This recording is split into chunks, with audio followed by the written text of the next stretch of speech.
In this video, we'll talk about strained hamstring recovery time, as well as the best hamstring exercises to do after a hamstring strain to help you re-strengthen your hammy. And make sure to watch all the way to the end of the video, where we'll share with you our return to running program to help you successfully return to the field after a hamstring strain with confidence.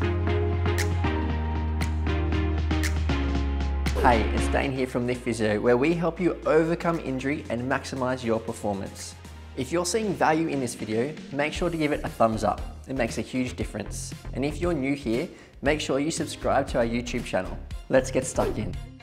Now, as we go through, make sure to let me know what your favorite hammy exercise is and why. It might be one that we cover, or it might be one of your own.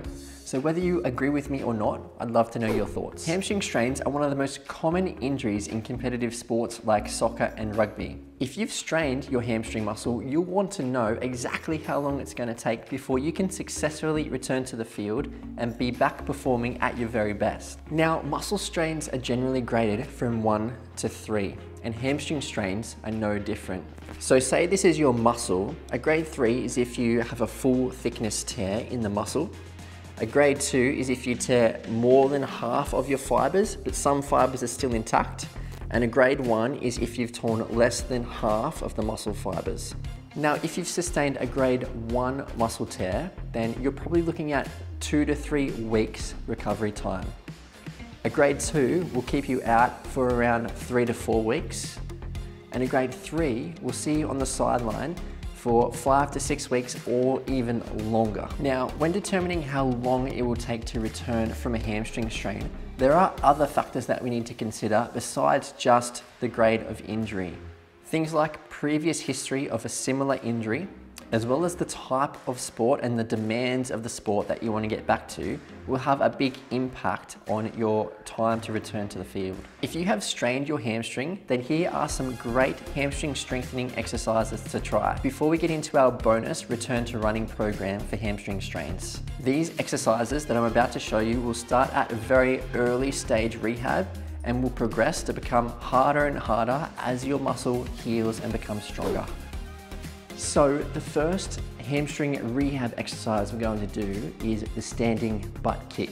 So this is a nice way to just activate the hamstring after a hamstring strain.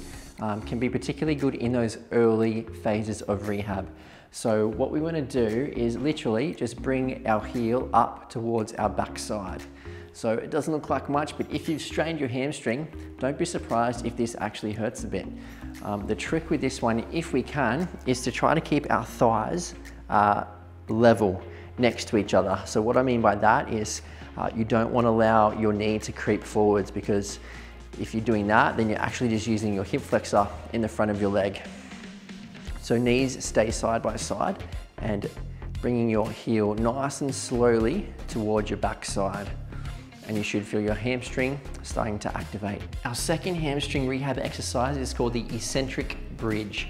So what that means is we're gonna do a shoulder bridge where we lift our bottom up into the air, but to come up, we're gonna use our good leg, and to lower down, we're gonna use our injured side.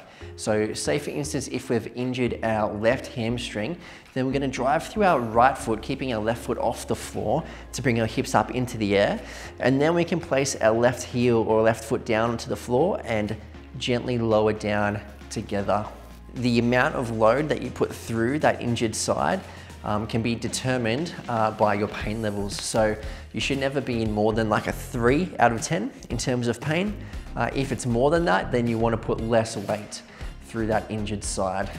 And then to start progressing that even more, then we can lift our uninjured side off the floor and lower down just on the injured side. So you might come up on your good leg, place your injured side down, foot on the floor, lift your uninjured leg up, and then lower down just on the sore side.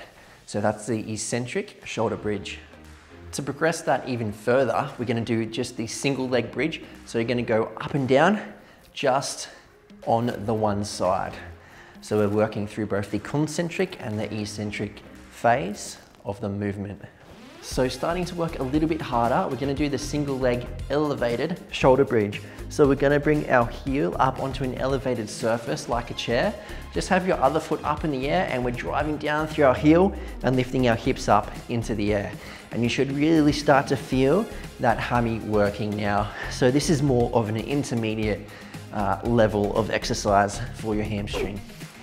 So getting into more advanced rehab exercises for our injured hamstring now, we're going to do a single leg deadlift. So that's with one foot off the floor. We can have just a slight bend or softness in the knees, and we're pivoting in through the hips, keeping our back straight. So pivoting at the hips, leaning forwards until you feel that tension down the back of the legs, and then pulling up. And we can start off nice and slow and gentle with this. And then as we get more confident and as our hamstring starts to heal more, we can start to go a little bit quicker and start to really explode through that leg. We can also start to add a little bit of weight as well. So you might want to hold a dumbbell or a kettlebell in one hand, or you can hold a plate out in front of you. Just something to progress the exercise and load it up and start to make it a little bit heavier. So this is our final hamstring rehab exercise. It's called the Nordic curl, and this exercise is the gold standard for hamstring rehab. It's actually been shown to reduce the incidence of hamstring strains. So I've set myself up on the squat rack here. I've got this heavy barbell behind me, which is set up behind the squat rack to keep my legs still. You can just have somebody hold on to your feet and your heels. That's totally fine, if not preferable, and something soft under your knees. And I have a band which is connected to the squat rack above me, just to make the exercise a little bit easier. So it's a nice way to modify this exercise, but as your hamstrings get stronger, then obviously take the band away. So we want to stay nice and tall through the hips and just leaning forwards, lowering ourselves to the floor, and then pushing back up. And you can give yourself a little bit of a push with your hands off the floor as well. So try to lower yourself down nice and slowly to the floor, and use those hammies to control yourself on the way down. So this is the Nordic curl. Okay, summary time before we get into our bonus on how to return to running following a hamstring strain. So our hamstring recovery time will depend on a number of factors, including the grade of injury, the previous history of a similar injury, and the demands of the sport that we want to return back to. We definitely want to strengthen our hamstring up after a hamstring tear using a progressive strengthening approach. In the clinic, we measure your hamstring strength using some fancy high-tech equipment to measure peak force production. And we like to see your injured side get to within 10% of your uninjured side before we consider returning to the field. But if you want to test your hamstring strength at home, you could use one of the exercises that we did, like the single leg elevated shoulder bridge, and seeing how many reps you can do on your injured side and compare that to your uninjured side. Ideally, your injured side should be able to do just as many reps as what your uninjured side can do before you consider returning to the field. And now that you've successfully re-strengthened your hamstring muscle, you want to make sure that you can safely run on it at speed before returning to play. So we've developed a downloadable return to running program for hamstring strains just for you, which you can find in the description below. This program will help you progressively increase your running speed and volume in a safe manner so that you can be confident in returning to the field once you've passed all of the stages. So make sure to download our free return to running program in the description below or on our website, and make sure to follow the rules of progression to get you back playing at your very best. So there we have it, our breakdown of strained hamstring recovery time, as well as how to progress your rehab and recovery after a hamstring strain. If you found this video helpful, make sure to like and subscribe so that you see more videos like this in the future. I'll see you in the next one.